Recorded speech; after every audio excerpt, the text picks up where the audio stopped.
நண்பர்கள் அனைவருக்கும் காலை மாலை மதிய வணக்கங்களை தெரிவித்துக் கொள்வது உங்கள் நண்பன் அருண். இந்த வீடியோவில் நம்ம எதை பற்றி பார்க்க போகிறோம் அப்படின்னா, ரொம்ப நாள் ஆச்சு எதை பற்றி நம்ம வீடியோ போட்டு அப்படின்னு கேட்டிங்கன்னா, இந்த வெளிநாடு போகணும்னு நினைக்கிறவங்கள எப்படியெல்லாம் ஏமாத்துறாங்க அப்படின்றத பற்றி போட்டு ரொம்ப நாள் ஆச்சு வீடியோ போட்டு. ஸோ அதனால் அதோட அப்டேட்டாக தான் வந்து இந்த வீடியோ. ஸோ ஆல்ரெடி வந்து நம்ம இந்த வெளிநாடு போகிறவங்கள எப்படிலாம் ஏமாத்துறாங்க அப்படின்றதுக்கு ஒரு பிளேலிஸ்ட்டே போட்டு வச்சுருக்கோம். ஸோ அந்த பிளேலிஸ்ட்டு போய் பார்த்தீங்க அப்படின்னா, அதாவது அது ஆதாரத்தோடய நம்ம வந்து வீடியோ போட்டிருக்கோம். எப்படிலாம் ஏமாத்துறாங்க அப்படின்றதுக்கு ஆதாரத்தோடய வீடியோ போட்டிருக்கோம். ஸோ அந்த பிளேலிஸ்ட்டோட லிங்க் வந்து டிஸ்கிரிப்ஷனில் கொடுக்குறேன். மறக்காமல் போய் பாருங்கள். பார்த்து அதை A to Z எல்லா வீடியோவே நீங்கள் பார்த்துட்டீங்கன்னு வச்சுங்களேன். அந்த பிளேலிஸ்ட்டில் ஒரு 10லேருந்து 12 வீடியோ இருக்கும். ஸோ கரெக்டாக எத்தனை வீடியோ இருக்குது அப்படிங்கிறத கமெண்ட் செக்ஷனில் சொல்லுங்கள். ஸோ அதை நீங்கள் ஃபுல்லாக பார்த்துட்டீங்க அப்படின்ற பட்சத்தில் கண்டிப்பாக உங்களை யாராலையுமே ஏமாற்ற முடியாது. அந்த அளவுக்கு பர்ஃபெக்டாக இருக்கும். ஓகேங்களா? ஸோ இந்த வீடியோவில் பார்த்தீங்க அப்படின்னா, வெளிநாடு போகிறவங்களை எப்படிலாம் ஏமாத்துறாங்க அப்படின்றத பற்றி ரொம்ப டீட்டெயிலாக பார்ப்போம். ஸோ இதை வந்து நீங்கள் வீடியோவை கடைசி வரைக்கும் பார்த்துட்டீங்க அப்படின்னா, எப்படியெல்லாம் ஏமாற்றுவாங்க அப்படிங்கிறத நீங்கள் தெரிஞ்சுக்கிட்டீங்க அப்படின்னா, கண்டிப்பாக வந்து உங்களுக்கு எந்த பிரச்சனையுமே வராது. நல்லபடியாக நீங்கள் வெளிநாடு போக முடியும். ஃபர்ஸ்ட் டைப் என்ன அப்படின்னா, ரொம்ப நாளாகவே நடந்துகிட்டு இருக்க மெடிக்கல் ஸ்கேம். மெடிக்கல் ஸ்கேம்னா என்ன அப்படின்னு கேட்டிங்கன்னா, இப்போ வந்துட்டு உங்களுக்கு வந்து ஒரு வேலையே இருக்காது. இவங்க என்ன பண்ணுவாங்க அப்படின்னா, நீங்கள் ஏதாவது ஆன்லைனில் நீங்கள் அப்ளை பண்ணியிருந்தாலோ, இல்லை வந்துட்டு நீங்கள் யார்ட்டையாவது வேலைன்னு போய் கேட்டிங்க அப்படின்னாலோ, உங்கள்கிட்ட வந்து ஓகே உங்களுக்கு வந்து இந்த வேலை இருக்குது. ஃபஸ்ட்டு என்ன சொல்லுவாங்க, உங்கள் டாக்குமெண்ட்டை வாங்கிக்குவாங்க. ஒரு நாள் 2 நாளில் கூப்பிட்றேன்னு சொல்லுவாங்க. 2 நாள் கழிச்சு நீங்கள் என்ன வேலை கேட்குறீங்களோ அதில் ஒரு பெரிய ஆஃபரை கொடுப்பாங்க. பெரிய சேலரியில் வந்து லட்சக்கணக்கில் உங்களுக்கு சம்பளம் அப்படிங்கிற மாதிரி சொல்லுவாங்க. சொல்லி அதுக்கு நீங்கள் என்ன பண்ணணும் அப்படின்னா, ஃபஸ்ட்டு மெடிக்கல் போடணும் அப்படிங்கிற மாதிரி சொல்லுவாங்க. மெடிக்கலும் பார்த்தீங்க அப்படின்னா, நம்ம இஷ்டத்துக்குலாம் போட முடியாது. அவங்க சொல்கிற இடத்துல தான் போடணும் அப்படிங்கிற மாதிரி சொல்லுவாங்க. அவங்க சொல்கிற இடத்துல போய் நீங்கள் மெடிக்கல் போட்டிங்க அப்படின்னா, மினிமம் வந்துட்டு 5000லேருந்து 7000 8000 வரைக்கும் வந்து கேட்கறதுக்கான வாய்ப்புகள் இருக்குது. ஸோ ஒரு நாளைக்கு வந்து இது மாதிரி அவங்க ஒரு மினிமம் சார்ஜே வச்சுக்கோங்களேன், 5000 வச்சுக்கோங்க. ஒரு நாளைக்கு 10 பேர்கிட்ட வாங்குறாங்க அப்படின்னா, அவங்க என்ன ஆச்சுன்னு பார்த்துங்க அந்த அமௌண்ட் மட்டுமே. ஸோ என்ன சொல்லுவாங்க அப்படின்னா, நீங்கள் மெடிக்கல் எடுத்ததுக்கு அப்புறமேட்டு நீங்கள் மெடிக்கலி ஃபிட்டு தான்ப்பா, எந்த பிரச்சனையும் இல்லை. உங்களுக்கு வந்து நாங்கள் கரெக்டாக 90 நாளில் சொல்கிறோம், 100 நாளில் சொல்கிறோம் அப்படிங்கிற மாதிரி சொல்லுவாங்க. 90 நாள் அப்படின்னா 3 மாதம் கழித்து சொல்கிறோம் அப்படிங்கிற மாதிரி சொல்லுவாங்க. அதாவது 3 மாதத்தில் வந்து நீங்கள் கிளம்புற மாதிரி இருக்கும், ரெடியாக இருந்துக்காங்க அப்படிங்கிற மாதிரி சொல்லுவாங்க. இதுக்கு ஒரு சர்வீஸ் சார்ஜ் சொல்லி எல்லாத்தையுமே உங்களை மண்டை கழுவி ரொம்ப கம்மியான சர்வீஸ் சார்ஜ் சொல்லியிருப்பாங்க. ஒரு சில பேர்கிட்ட என்ன சொல்லியிருப்பாங்க, நீங்கள் வெளிநாடு போயிட்டு பணம் கட்டினா போதுங்கிற மாதிரி சொல்லுவாங்க. ஸோ இந்த மாதிரிலாம் சொல்லி இந்த 5000 6000 மட்டும் வாங்கிட்டு 3 மாதம் கழிச்சு இங்கேருந்து ரிப்ளையே வராது அப்படிங்கிற பட்சத்தில் அவ்வளோதான், நீங்கள் அந்த மெடிக்கல் அந்த கட்டினது வேஸ்ட்டு. அதே மாதிரி அவங்க உண்மையிலே உங்களுக்கு கரெக்டாக மெடிக்கல் போட்டிருப்பாங்களா அப்படின்னு கேட்டிங்கன்னா, அதுவுமே கொஸ்டின் மார்க் தான். ஜஸ்ட் வந்து ஒரு சில இடங்களெல்லாம் ஃபேக்காக வந்து மெடிக்கல் சென்டர் மாதிரி கிரியேட் பண்ணிலாம் வந்து பண்ணிட்டு தான் இன்னுமே இருக்கிறாங்க. ஸோ இந்த ஸ்கேம் தான் வந்து அதிகமாக வந்து இப்போதைக்கு நடந்துகிட்டு இருக்கு. ஓகேங்களா? ஸோ இந்த டைப்பில் வந்து உங்களுக்கு மெடிக்கல் போட சொல்கிறாங்க, அவங்க சொல்கிற இடத்துல தான் போடணும்னு சொல்கிறாங்க. அதே மாதிரி 6000 7000 அமௌண்ட் கேட்குறாங்க அப்படின்னா, தயவு செய்து அதை நம்பாதீங்க. ஏன்னு கேட்டிங்க அப்படின்னா, மெடிக்கலுக்கு வந்து பார்த்தீங்கன்னா அதிகபட்சம் 3000லேருந்து 4000க்குள்ளார தான் ஆகும். நான் சொல்கிறது மேக்ஸிமமே சொல்கிறேன். மினிமம் வந்து அதை விட கம்மியாக தான் ஆகும். அப்படி இருக்கிறப்ப இந்த மெடிக்கல் ஸ்கேமில் யாரும் சிக்கிறாதீங்க. அடுத்ததாக பார்த்தீங்க அப்படின்னா வந்துட்டு fake offer letter. Fake offer லெட்டரை பொறுத்த வரைக்கும் பார்த்தீங்கன்னா, உங்களுக்கு வந்து ஒரு வேலை இருக்குது அப்படிங்கிற மாதிரி சொல்லுவாங்க. அந்த வேலைக்காக வந்து உங்கள்கிட்ட ஆஃபர் லெட்டருமே அனுப்புவாங்க. மோஸ்ட்லி இந்த ஃபேக் ஆஃபர் லெட்டர்லாம் ரெடி பண்ணுறது யார் அப்படின்னு பார்த்தீங்கன்னா, தமிழ்நாட்டில் இருக்கவங்க கிடையாது. மோஸ்ட்லி இந்திக்காரங்க தான் ரெடி பண்ணுறாங்க. ஃபேக் ஆஃபர் லெட்டர் ரெடி பண்ணி என்ன பண்ணுவாங்கன்னா, உங்களுக்கு அனுப்புவாங்க. அனுப்பிட்டு உங்களுக்கு வந்து கம்பெனி வந்து ஃபஸ்ட் எடுத்தோன்னே என்ன சொல்லுவாங்க அப்படின்னா, உங்களுக்கு வந்து என்ட்ரி அரேஞ்ச் பண்ணுறேன்னு சொல்லுவாங்க. என்ட்ரி வந்து சிங்கப்பூர் நம்பர்லேருந்தே பேசுகிற மாதிரி இங்கிலீஷில் பேசுவாங்க. அந்த சிங்கப்பூர் நம்பர்னால் டேரெக்ட் சிங்கப்பூர் நம்பராக இருக்காது. ப்ளஸ் 6 பைன் இருக்கும். பின்னாடி பார்த்தீங்க அப்படின்னா வந்துட்டு டூப்ளிகேட் தான் எல்லாமே.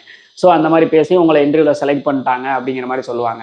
ஆஃபர் லெட்டரும் அனுப்புவாங்க. அந்த ஆஃபர் லெட்டரில் பார்த்தீங்கன்னா, ப்ராப்பரான வந்துட்டு கம்பெனி அட்ரஸ் இருக்காது, மெயில் ஐடி இருக்காது. அதே மாதிரி பார்த்தீங்கன்னா கம்பெனியோட மெயில் ஐடி இருக்காது. இவங்க டூப்ளிகேட்டாக ஒரு கம்பெனியை கிரியேட் பண்ணியிருப்பாங்க, டூப்ளிகேட்டாக வெப்சைட் கிரியேட் பண்ணியிருப்பாங்க, அந்த கம்பெனியோட வெப்சைட் அப்படின்னு சொல்லிட்டு. ஸோ இந்த மாதிரி எல்லாத்தையும் ரெடி பண்ணி உங்களுக்கு அனுப்பியிருப்பாங்க.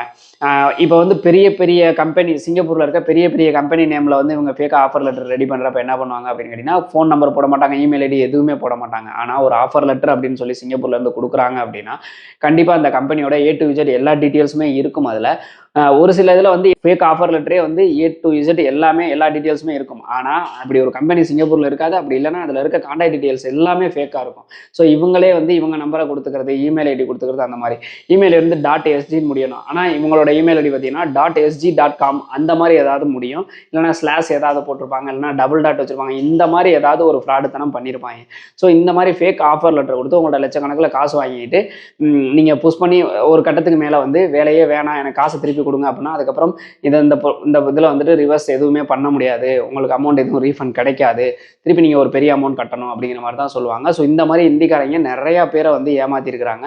ஸோ வடக்கன்சல்ட்டை தயவு செய்து இந்த மாதிரி ஃபேக் ஆஃபர் லெட்டர் நம்பி ஏமாந்துடாதீங்க. அதே மாதிரி யாராவது உங்களுக்கு அமௌண்ட் வந்து இது ஃபேக் ஆஃபர் லெட்டரை கொடுத்துட்டு கேட்டாங்க அப்படின்னா ஐபி நான் எம்ஓஎம் வெப்சைட்டில் செக் பண்ணி பார்க்குறேன், அப்படி இருந்தால் ஓகே அப்படின்னா மட்டும் அந்த அமௌண்ட் ஐபியை செக் பண்ணால் மட்டும் பெண்டிங்னோ இல்லை அப்ரூவல்னோ இருந்துச்சுன்னா மட்டும் நீங்கள் வந்து பணம் பே பண்ணுங்கள். எம்ஓஎம் வெப்சைட் அப்படிங்கிறது சிங்கப்பூரில் வந்துட்டு மனிதவள அமைச்சோட வெப்சைட். உங்களை வேலைக்கு எடுக்கிறாங்க பார்த்தீங்களா, சிங்கப்பூர் அரசாங்கத்தோட வெப்சைட்டு. அதில் உங்களுக்கு வந்து பெண்டிங்னோ இல்லை அப்ரூவல்னோ வந்துருச்சுன்னா உங்களை ஏமாத்துறதுக்கு வாய்ப்புகள் கிடையாது. அடுத்ததாக பார்த்தீங்க அப்படின்னா ஃபேக் ஐபி. இப்போ ஃபேக் ஆஃபர் லெட்ரு மேலே சொன்னது எல்லாமே ஓகே, ஒரு படி மேலே போய் டூப்ளிகேட்டாக உங்களுக்கு விசாவே ரெடி பண்ணி கொடுக்குறாங்க. எப்படின்னு கேட்டிங்கன்னா விசா அப்படிங்கிறது பார்த்தீங்கன்னா நமக்கு அப்ரூவல் கொடுக்குறது வந்து எம்ஓஎம் தான் கொடுப்பாங்க. எம்ஓஎம் கொடுத்து அதில் உங்களுக்கு வேலை என்ன, உங்களோட சம்பளம் எவ்வளவு, உங்களுக்கு என்னென்ன சலுகைகள்லாம் அங்கே இருக்குது அப்படிங்கிறது எல்லாத்தையுமே வந்து உங்கள்கிட்ட கொடுப்பாங்க. அதுக்கு பேர் வந்து ஐபிஏ அப்படின்னு சொல்லுவாங்க. நம்ம வந்து ஐபிஏன்னு சொன்னால் நிறைய பேருக்கு புரியாது, ஸோ விசா அப்படிங்கிற மாதிரி சொல்லுவோம். அந்த மாதிரி கொடுக்குறப்ப அந்த விசாவில் வந்து பார்த்தீங்க அப்படின்னா வந்துட்டு இவங்களா ஃபேக்காக வந்து ரெடி பண்ணுவாங்க. ஒரு உதாரணத்துக்கு இவங்கள்ட்ட வேறு ஏதாவது விசா இருக்குன்னு வச்சுங்களேன், அதில் வந்து உங்கள் நேமை போடுறது, அதே மாதிரி அப்ளை பண்ணியாச்சுங்கிறதுக்கு வேறு யாருக்காவது அப்ளை பண்ணி வந்திருக்கு பார்த்தீங்களா, அதில் வந்து பேரை மட்டும் மாற்றுறது, இந்த மாதிரி வந்து நிறைய டுபாக்கூர் டகால்ட்டி வேலைங்கள்லாம் பண்ணுவாங்க. அப்படி நீங்கள் இந்த அப்ளை பண்ணியிருக்கிறதுல வேறு பேர் மாற்றினீங்க அப்படின்னா நீங்கள் அந்த அப்ளிகேஷன் ஃபார்ம் நம்பரை வச்சு செக் பண்ணீங்க அப்படின்னா அங்கே பெண்டிங்னு காமிக்கும், இல்லை அப்ரூவல்னு காமிக்கும். ஆனால் நேம் பார்த்தீங்க அப்படின்னா அது உங்கள் நேம் இருக்காது. ஸோ முடிஞ்ச வரைக்கும் நீங்கள் வந்து எம்ஓஎம் வெப்சைட்டில் செக் பண்ணலாம், உங்களோட டேட் ஆஃப் பர்த் உங்களோட பாஸ்போர்ட் நம்பர் போட்டு செக் பண்ணுங்கள், அதுதான் பெட்ரு. ஓகேங்களா? ஸோ டூப்ளிகேட்டாகவே வந்து ஐபி கூட ரெடி பண்ணுறாங்க. இதுக்கு என்ன சொல்யூஷன், இந்த டூப்ளிகேட்டான ஐபிக்கு என்ன சொல்யூஷன் அப்படின்னு கேட்டிங்கன்னா கண்டிப்பாக வந்து நீங்கள் வந்து எம்ஓஎம் வெப்சைட்டில் செக் பண்ணி பார்த்துடணும். சப்போஸ் இப்போ ஒரு சில பேர் சொல்லுவாங்க இது வந்து ஆஃப்லைனில் பண்ணியிருக்கு, அதனால வந்து இது எம்ஓஎம் வெப்சைட்லாம் ஷோ ஆகாது அப்படிங்கிற மாதிரிலாம் சில ஃப்ராடு பசங்க சொல்லிட்டு இருக்காங்க. அப்படிலாம் எதுவுமே கிடையாது. சிங்கப்பூருக்குள்ள நீங்கள் என்ட்ரி ஆகணும் அப்படின்னா கண்டிப்பாக எம்ஓஎம் வெப்சைட்டில் உங்களுக்கு ஐபி வந்து ஷோ ஆனால் மட்டும்தான் அது ஒரிஜினல். அப்படி ஷோ ஆகலை அப்படின்னா கண்டிப்பாக டூப்ளிகேட் தான். குறிப்பாக வந்து நான் சொல்கிறது எல்லாமே ஒர்க்கிங் விசாஸுக்கு தான். ஸ்டூடெண்ட் பாஸுக்கு அப்படின்னா அது எம்ஓஎம் வெப்சைட்டில் கண்டிப்பாக ஷோ ஆகாது. நீங்கள் வந்து அதுக்கு ஐசிஏல தான் வந்து நீங்கள் செக் பண்ணணும். ஓகேங்களா? ஐசிஏ அப்படிங்கிறது வேறு, எம்ஓஎம் அப்படிங்கிறது வேறு. ஓகேங்களா?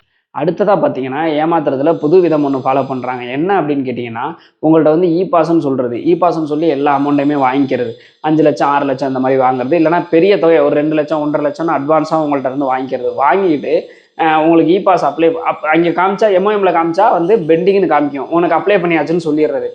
கொஞ்சம் அறிவாளிங்க என்ன பண்ணுவாங்க, என்ன பாஸ் ஏதுன்னு செக் பண்ணுறப்ப இ பாஸ்ன்னு சொல்லி அப்ளை பண்ணியிருப்பாங்க, நாங்கள் டிஇபி பாஸாக இருக்கும். அதுக்கப்புறம் தான் என்னடா அது டிஇபி பாஸ்ன்னு இருக்கே அப்படின்னு சொல்லிட்டு ஏஜென்ட்டுக்கு ஃபோன் பண்ணி கேட்டால் இல்லைப்பா இப்போ உனக்கு வந்து இ பாஸ் கிடைக்கல, அதனால உனக்கு டிஇபி பாஸ் அப்ளை பண்ணியிருக்காங்க, அங்கே போனதுக்கு அப்புறமேட்டு உனக்கு இ பாஸாக மாற்றி கொடுப்பாங்க அப்படிங்கிற மாதிரி சொல்கிறது. ஒரு சில பேரும் நம்பி அதையும் நம்பி போயிடுவாங்க. 90% வந்து அங்கே போயிட்டு நீங்கள் டிஇபி பாஸில் போயிட்டு அங்கே போய் இ பாஸ் மாற்றுறது அப்படிங்கிறது ரொம்ப சிரமம். அதே மாதிரி நீங்கள் டிஇபி பாஸில் போனீங்க அப்படின்னா சிங்கப்பூர் ரூல்ஸ் படி 3 மாதம் தான் அங்கே இருக்க முடியும், அதுக்கு மேலே இருக்க முடியாது. ஓகேங்களா? ஸோ வந்து இந்த மாதிரியும் வந்து ஏமாற்ற ஆரம்பிச்சிட்டாங்க. ஒரு சில பேர்கிட்ட வந்து எஸ்பாஸ்ன்னு சொல்லி அதிகமான அமௌண்ட் வாங்குறது, ஆனால் அப்ளை பண்ணி கொடுக்குறது பிசிஎம் பர்மிட்டு, சிபிஆர் பர்மிட்டு இந்த மாதிரி அப்ளை பண்ணி கொடுக்குறது. அதுலலாம் வந்து ஒரு சம்பளமும் ரொம்ப குறைவாக இருக்கும். இப்போ பிசிஎம் பர்மிட் அப்படின்னா அதுக்கு அமௌண்ட் ரொம்ப அதிகமாக வாங்க முடியாது. அதனால இப்படிலாம் பொய் சொல்லி அதிகமான அமௌண்ட்டை வாங்கிட்டு வேற பாஸில் ஏமாற்றி அனுப்புறதும் இந்த போக்கும் வந்து இப்போ ரொம்ப அதிகமாக இருக்குது. அதுக்கு நீங்கள் என்ன பண்ணணும் அப்படின்னு கேட்டிங்கன்னா நீங்கள் எம்ஓஎம் வெப்சைட்டில் செக் பண்ணாலே வந்து உங்களுக்கு என்ன பாஸ் அப்படிங்கிறது வந்துடும். அதே மாதிரி உங்கள் கையில் ஐபி கொடுத்தாங்க அப்படின்னா அதில் நீங்கள் செக் பண்ணீங்க அப்படின்னாலுமே என்ன பாஸில் நீங்கள் போகிறீங்க அப்படிங்கிறது தெரிஞ்சிடும். ஸோ மார்க்கெட் நிலவரம் என்ன அப்படிங்கிறத தெரிஞ்சுக்கிட்டு என்ன பாஸில் நீங்கள் போகிறீங்க அப்படிங்கிறதையும் தெரிஞ்சுக்கிட்டு சம்பளம் அதுக்கு எவ்வளோங்கிறதையும் தெரிஞ்சுக்கிட்டு அதுக்கப்புறமேட்டு ஏஜென்சிக்கு பணம் கட்டுறது ரொம்ப ரொம்ப சேஃப். இப்போ நான் சொன்னது எல்லாமே பார்த்தீங்க அப்படின்னா டோட்டலாகவே உங்களை வந்து ஃபூலிஸ் பண்ணுறது, டோட்டலாகவே உங்களை ஏமாத்துறது. அதாவது வேலைன்னு ஒன்று கிடையவே கிடையாது. இப்போ ஒருத்தவங்க ஏமாத்துறவனுக்கும் சிங்கப்பூருக்கும் எந்த தொடர்புமே இருக்காது. அவன் எங்கேருந்து உங்களை ஏமாற்றுவான், இல்லை இந்த மாதிரி வந்து ஏதாவது போய் சொல்லி உங்கள்ட்ட இருந்து பணத்தை பண்ணிட்டு ஓடி போயிடுவான். இப்போ வேலை வாங்கி கொடுக்குறேன்னு சொல்லி வேலை ஒரிஜினல் ஐபிஏவே இருந்தாலும் ஒரு சில விதமாக வந்து ஏமாத்துறாங்க. அது என்னென்ன அப்படிங்கிற மாதிரி சொல்கிறேன். மெயினாக பார்த்தீங்க அப்படின்னா சேலரியில் வந்து இப்போ நிறையா ஏமாத்துறாங்க.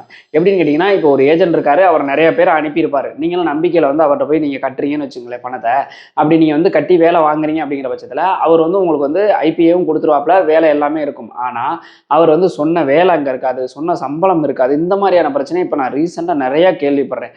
உதாரணத்துக்கு வந்து இப்போ ரீசெண்டாக நம்ம டெலகிராமில் ஒருத்தர் மெசேஜ் அனுப்பியிருந்தார். அவர் என்ன சொல்லியிருந்தார் அப்படின்னு கேட்டிங்கன்னா அதாவது அவர் மட்டும் இல்லை, ஒரு 5 பேர்கிட்ட போயிருக்கிறாங்க. அந்த 5 பேருமே பார்த்தீங்க அப்படின்னா மாஸ்டர் டிகிரி முடிச்சவங்க. இவர் என்ன சொல்லி இந்த ஏஜென்ட் என்ன சொல்லி அவங்களை அங்கே இறக்கியிருக்காங்க அப்படின்னு பார்த்தீங்கன்னா உங்களுக்கு வந்து வேலை வந்து ஆஃபீஸில் வேலை, அட்மின் லெவல் வேலை இந்த மாதிரி தான் சொல்லி இறக்கியிருக்காங்க. ஆனால் அங்கே போனால் பாத்ரூம் கழுவ சொல்கிறாங்க அப்படிங்கிற மாதிரி அந்த அவர் வந்து நமக்கு டெலிகிராமில் மெசேஜ் பண்ணியிருந்தாங்க. ஃபைனலாக வந்துட்டு பார்த்தீங்க அப்படின்னா வந்து டெஸ்ட் அடிக்கிறதுல ஏமாத்திரத்தை பற்றி பார்க்க போகிறோம். இப்போ 2025 டிசம்பர் வந்துருச்சு. ஆல்ரெடி நம்மளே வந்து நிறையா வீடியோ போட்டுட்டோம். டெஸ்ட் அடிக்கிறது வந்துட்டு புது விதமாக வந்து வரப்போகுது அப்படிங்கிறது. ஆனால் அது அப்படி தான் வரப்போகுதா என்னங்கிறது நான் அஃபீஷியல் அனௌன்ஸ்மெண்ட் எதுவுமே கிடையாது. ஆனால் நிறைய பேரை வந்து அட்மிஷன் போட்டு மூவ் பண்ண ஆரம்பிச்சிட்டாங்க. 2026 டெஸ்ட் ஓப்பன் ஆகுது அப்படிங்கிற பற்றி நம்மளே நிறைய வீடியோஸ் போட்டுக்கோம். இந்த டெஸ்ட் அடிக்கிறதுல வந்து எப்படிலாம் ஏமாத்துறாங்க அப்படின்னு கேட்டிங்கன்னா, இப்போ நீங்கள் டெஸ்ட் அடிக்கிறீங்கன்னு வச்சுக்கோங்களேன், அதுக்கு வந்து நீங்கள் அட்மிஷன் போடணும். அட்மிஷன் போடையில் சப்பேஜன் நிறைய பேர் பார்த்தீங்க அப்படின்னா உங்களை நான் டெஸ்ட் அடிக்க வைக்கிறேன்னு சொல்லி உங்கள்ட்ட இருந்து லட்சக்கணக்கில் அமௌண்ட் வாங்குறது, இல்லை ஆயிரக்கணக்கில் அமௌண்ட் வாங்குறது, 30,000 40,000 50,000 அப்படிங்கிற மாதிரி அமௌண்ட் வாங்குறது. அமௌண்ட் வாங்கிட்டு இவங்க டெஸ்ட் அடிக்கிற சென்டரில் பேசினா இப்போதைக்கு எனக்கு தெரிஞ்சு டெஸ்ட் அடிக்கிறது நிறையா ஃபுல்லாக தான் இருக்குது, கோட்டா ரொம்ப கம்மியாக தான் இருக்குது. அப்படிங்கிற பட்சத்தில் உங்கள்ட்ட இருந்து அமௌண்ட் வாங்கி இவங்க ரொட்டேஷன் பண்ணிட்டு இருக்குது. வெயிட் பண்ணு 2 மாதம் ஆகும் 3 மாதம் ஆகணும் உங்கள்கிட்ட வந்து காரணம் மட்டுமே சொல்லிட்டு இருக்குது. ஆனால் உங்களுக்கு டெஸ்ட் அடிக்கிறதுக்கு அனுப்புறது கிடையாது. அப்படி இல்லாமல் இவங்க காசை ரொட்டேஷன் பண்ணிகிட்டே இருக்குது. நீங்கள் ரொம்ப புஷ் பண்ணுறீங்க அப்படிங்கிற பட்சத்தில் ஒன்றும் உங்களுக்கு அமௌண்ட்டை ரீஃபண்ட் பண்ணிடுவாங்க, அப்படி இல்லை அப்படின்னா உங்களை ஏமாற்றிடுவாங்க. இது ரெண்டில் ஏதாவது ஒன்று நடக்கிறதுக்கு வாய்ப்புகள் இருக்குது. அப்போ இதுலேருந்து நீங்கள் தப்பணும் அப்படின்னா டெஸ்ட் சென்டருக்கு போகாமல் நீங்கள் தயவு செய்து அமௌண்ட் கட்டவே கட்டாதீங்க. அதே மாதிரி பார்த்தீங்கன்னா ஒரு சில பேர்லாம் என்ன சொல்கிறாங்கன்னா, டெஸ்ட் அடிக்கிறதுக்கு முன்னாடி திருச்சியில் இங்கே ஒரு மெடிக்கல் போடணும், அதுக்கப்புறம் அங்கே போய் மெடிக்கல் போடுவோம் அப்படிங்கிற மாதிரி சொல்கிறாங்க. இந்த மாதிரிலாம் 2 தடவைலாம் மெடிக்கல் போட வேண்டிய அவசியமே கிடையாது. ஏன் மெடிக்கல் போட சொல்கிறாங்க அப்படின்னா மெடிக்கல் ஸ்கேம் தான். இங்கே மெடிக்கல் போட்டால் கண்டிப்பாக வந்து இவங்க 5000 6000 சொல்லுவாங்க, அங்கே 2000 கொடுத்துட்டு நீங்கள் 4000 இவங்க எடுத்துக்குவாங்க. ஸோ இந்த மாதிரிலாம் பண்ணலாம் அப்படிங்கிறதுக்காக தான் இந்த டெஸ்ட் அடிக்கிறதுல வந்துட்டு சப்பேஜன் வந்து இந்த மாதிரி இங்கே மெடிக்கல் போட சொல்கிறது. ஆனால் உண்மையிலே பார்த்தீங்க அப்படின்னா அங்கே போனதுக்கப்புறம் அவங்க வந்து ஒரு மெடிக்கல் போடுவாங்க. மெடிக்கல் போட்டு உங்களுக்கு ட்ரைனிங் கொடுக்க ஆரம்பிச்சிருவாங்க. முடிஞ்ச வரைக்கும் வந்து நீங்கள் சப் ஏஜெண்ட்டை தவிர்த்துருங்க. ஆனால் சப் ஏஜென்ட் இல்லாமல் ஒரு சில மெயின் ஏஜென்சியெல்லாம் இருக்குது பார்த்தீங்களா, அந்த 1000+ 100+ லைசன்ஸ் ஏஜென்சியெல்லாம் டெஸ்ட் அடிக்கிறதுக்கு மட்டும் சப் ஏஜென்ட் இல்லாமல் டைரெக்டாக அவங்க எடுக்கிறது கிடையாது. ரொம்ப கம்மியாக தான் எடுக்கிறாங்க. சப் ஏஜென்ட்டுக்கு வந்து கோட்டாஸ் வந்து அவங்கள்ட்ட கொடுத்துட்றாங்க. அவங்க கொடுக்குற ஆளை தான் அவங்க எடுத்துக்கிட்டு இருக்காங்க. ஸோ அப்படி நீங்கள் சப் ஏஜென்ட் மூலமாக நீங்கள் போகிறீங்க அப்படிங்கிற பட்சத்தில் அதிகபட்சம் 5000 10,000 மட்டும் அவங்க கையில் கொடுங்க. அதுவும் முடிஞ்ச வரைக்கும் நீங்கள் கொண்டு போய் அங்கே விடையில நான் உங்கள் கையில் கொடுக்குறேன், என்னை கொண்டு போய் அங்கே ஜாயின் பண்ணி விடையில கையில் கொடுக்குறேன் அப்படிங்கிற மாதிரி சொல்கிறது ரொம்ப ரொம்ப பெட்டர். ஓகேங்களா, ரொம்ப பெஸ்ட்டாக இருக்கும். இன்னும் சொல்ல போனால் டைரெக்டாக வந்து ஏஜென்சியே வந்து அமௌண்ட்டை வந்து உங்கள்ட்ட இருந்து வாங்கி சப் ஏஜென்ட்டுக்கு உண்டான கமிஷனை கொடுப்பாங்க. இவர் என்ன சொல்லி இந்த ஏஜென்ட் என்ன சொல்லி அவங்களை அங்கே இறக்கியிருக்காங்க அப்படின்னு பார்த்தீங்கன்னா, உங்களுக்கு வந்து வேலை வந்து இந்த மாதிரி வந்து ஆஃபீஸில் வேலை, அட்மின் லெவல் வேலை இந்த மாதிரி தான் சொல்லி இறக்கியிருக்காங்க. ஆனால் அங்கே போனால் பாத்ரூம் கழுவ சொல்கிறாங்க அப்படிங்கிற மாதிரி அவர் வந்து நமக்கு டெலிகிராமில் மெசேஜ் பண்ணியிருந்தாங்க. என்னென்ன பண்ணுறது, இந்த மாதிரி வந்து ஏமாற்றிட்டாங்க அப்படின்னு சொல்லி. அங்கே போனதுக்கப்புறம் தான் அவங்களுக்கு தெரிஞ்சிருச்சு இந்த மாதிரி வந்து இவ்வளவு படிச்சுட்டு ஒரு மாஸ்டர் டிகிரி முடித்தவங்கள, அதாவது ஒரு சில பேர் டிகிரி முடிச்சுட்டு போய் அங்கே எல்லா வேலையுமே செய்கிறாங்க. ஆனால் அவங்கள்ட்ட ஒரு சில ஏஜென்ட் இதுதான் வேலை, இப்படி தான் வேலை இருக்கும், ஓகேனா போங்க இல்லைன்னா போகாதீங்க அப்படிங்கிற மாதிரி சொல்கிறாங்க. ஆனால் டூப்ளிகேட்டாக சொல்கிறது. அது மட்டும் இல்லாமல் வேலையும் தப்பாக சொன்னது மட்டும் இல்லாமல் சம்பளமுமே வந்து ரொம்ப அதிகமாக சொல்லியிருக்காரு. ஆனால் அங்கே போய் பார்த்தா சம்பளம் ரொம்ப கம்மியாக இருக்குது. இப்போ இவங்க ஃபோன் அடிக்கிறாங்க, அந்த ஏஜென்ட் எடுக்கவே மாட்டேங்கிறாரு, ஆளு அப்ஸ்காண்டு. இவங்க நிறைய பேர் பணத்தை கட்டிட்டு தான் போயிருக்கிறாங்க. ஸோ அவ்வளோ படித்தவங்க அங்கே போயிட்டு அந்த வேலை பார்க்கணும் அப்படிங்கிறத அவங்களுக்கு தலையெழுத்து கிடையாது. ஆனால் இப்போ வேறு வழி இல்லாமல் அந்த வேலை பார்த்துக்கிட்டு இருக்காங்க. ஓகேங்களா, இதுலேயுமே பார்த்தீங்க அப்படின்னா ஐபியில் போட்டிருக்க சம்பளம் வந்து கொடுக்கறது கிடையாது. குறிப்பாக பாஸ்க்கெல்லாம் பார்த்தீங்க அப்படின்னா ஐபியில் போட்டிருக்க சம்பளம் கொடுக்கறது கிடையாது. ஒரு சில கம்பெனிகள் வந்து அவங்க வந்து ஒரு சம்பளம் பேசி போயிருப்பாங்க, அந்த சம்பளம் தான் கொடுப்பாங்க. ஸோ இதுலேயுமே வந்து நிறைய ஃப்ராடு நடந்துக்கிட்டு இருக்கு. இதெல்லாம் பார்த்தீங்க அப்படின்னா எனக்கு தெரிஞ்சு இந்த இங்கேருந்து வேலைக்கே அனுப்பாமல் ஏமாத்துறத விட அனுப்பி அங்கே போய் ஃப்ராடு பண்ணுறது ரொம்ப ரொம்ப டேஞ்சருப்பா. ஸோ அதிலெல்லாம் போய் சிக்கினீங்க அப்படின்னா நிறைய இன்னும் ரொம்ப அதிகமான மன உளைச்சலுக்கு ஆளாகிற மாதிரி இருக்கும். நம்ம தெரியாத நாட்டில் போய் மாட்டிக்கும் அப்படின்றப்ப ரொம்ப சேஃபாகவே மூவ் பண்ணணும். அதுக்கு என்ன பண்ணணும் அப்படின்னா, மோஸ்ட்லி வந்து நீங்கள் லைசன்ஸ்டு ஏஜென்சி மூலமாக போகிறீங்க அப்படின்னா பிரச்சனை இல்லை. அப்படி இல்லை அப்படின்னா உங்களை ஒருத்தர் அங்கே கூப்பிட்றாரு அப்படின்னா அவர் வந்து ரொம்ப ரொம்ப நம்பிக்கையான ஆளாக இருக்கணும். அவர் சொல்கிறது எல்லாமே கரெக்டாக இருக்கணும். அவர் மேலே உங்களுக்கு 100% நம்பிக்கை இருந்தால் மட்டும் மூவ் பண்ணுங்கள், இல்லைன்னா மூவ் பண்ணாதீங்க. இப்போ பாருங்கள், ஒரு 7.5 லட்சம் கட்டிட்டு அங்கே போய் பாத்ரூம் க்ளீன் பண்ணிட்டு இருக்காரு. ஒரு MBA படித்தவர், நல்ல எக்ஸ்பீரியன்ஸ்டு பர்சன். ஸோ சம்பளமும் வந்து சொன்ன சம்பளம் கிடையாது. இவர் கட்டினது ரொம்ப அதிகமான அமௌண்ட்டு. இவர் எப்படி இந்த போட்ட காசை எடுப்பார்? சப்போஸ் அங்கேருந்து இப்போ திருப்பி வந்துட்டார் அப்படின்னா இது மிகப்பெரிய லாஸ் தானே. ஸோ இந்த மாதிரியெல்லாம் வந்து ஏமாத்துற விதம் வந்து இப்போ புதுசாக வந்து நிறையா பேர் வந்து இந்த மாதிரி ஏமாந்துக்கிட்டு இருக்காங்க. ஸோ தயவுசெய்து நீங்கள் இந்த மாதிரியும் ஏமாந்துடாதீங்க. இப்போதைக்கு ரீசெண்டாக பார்த்தீங்க அப்படின்னா இப்படி தான் ஏமாற்றிக்கிட்டு இருக்காங்க. இதில் உங்கள்கிட்ட நீங்கள் எதுலையாவது ஏமாந்துருக்கீங்களா, இல்லை உங்கள்கிட்ட யாராவது இந்த மாதிரி ஏமாத்துற மாதிரி அப்ரோச் பண்ணியிருக்காங்களா அப்படிங்கிறத கமெண்ட் செக்ஷனில் சொல்லுங்கள். இந்த மாதிரியான யூஸ்ஃபுல்லான இன்ஃபர்மேஷன் தெரிஞ்சது மறக்காம நம்ம சேனலை சப்ஸ்கிரைப் பண்ணி வச்சுக்கோங்க. பாய்.